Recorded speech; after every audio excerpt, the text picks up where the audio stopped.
नमस्कार। घुमुसर बीजेपी सांगठनिक जिला गंजामर सांबादिक सम्मेलन हिंजिलीकाटु बीजेपी कार्यालय ठारे अनुष्ठित होइछि। सांगठनिक जिला सभापति विजय स्वाई, मुख्य अतिथि आसिका सांसद अनिता शुभदर्शिनी, खलिकोट विधायक पूर्णचंद्र सेठी, हिंजिली विधायक प्रार्थी शिशिर मिश्र, कविसूर्यनगर विधायक प्रताप चंद्र नायक द्वारा यह सांबादिक सम्मेलन अनुष्ठित होइछि। राज्य बीजेपी निर्वाचन समय जनता 21 प्रतिश्रुति देथिबा आ सही प्रतिश्रुति को मोहन सरकार पालन करिसेंती। एथिपाई विकास वाहन रथ साहाय्य गाँ गाँव सचेतनता सृष्टि करने लगी सारा राज्य में उत्सव पालन होउछि। केवल विरोधी दल कहि चलिथिले कि राज्य में विकास होई नाही, सेही माने जेते चिल्लाई चलिथिले भी वर्तमान राज्य में बीजेपी सरकार 1 वर्ष मध्य किछि प्रतिश्रुति पालन करिसेंती।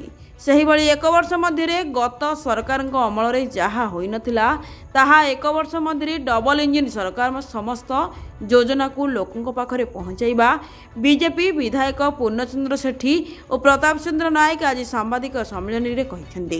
पूर्व सरकार सांबादिक मानकु कौनसी प्रश्न एपरिक भूल भटका उपर मतामत देवा रोक लगाइबा बेले वर्तमान राज्य सरकार भूल पदक्षेप को निरपेक्ष भाव स्थानीय अंचल विकास उपर मतामत देवाई आज सांबादिक सम्मेलन में गणमाध्यम प्रतिनिधि को मंचासीन और सम्मानित अतिथि माने कहते। सेहीपरि ओडिशार जनता 11टी प्रतिश्रुति पालन एवं आगामी दिन में बाकी सबुतक प्रतिश्रुति पालन सहित गंजाम जिले में खूब शीघ्र शिल्प प्रतिष्ठा कर संपूर्ण दादन श्रमिक दूर नहेले दादन संख्या कमाइबा पर ध्यान देवा राज्य बीजेपी सरकार लक्ष्य रखिथिबा आसिका सांसद अनिता शुभदर्शिनी सांबादिक सम्मेलन में कहते। हिंजिलीकाटु जिला प्रतिनिधि Krishnachandra Samantaray report, Odisha digital news.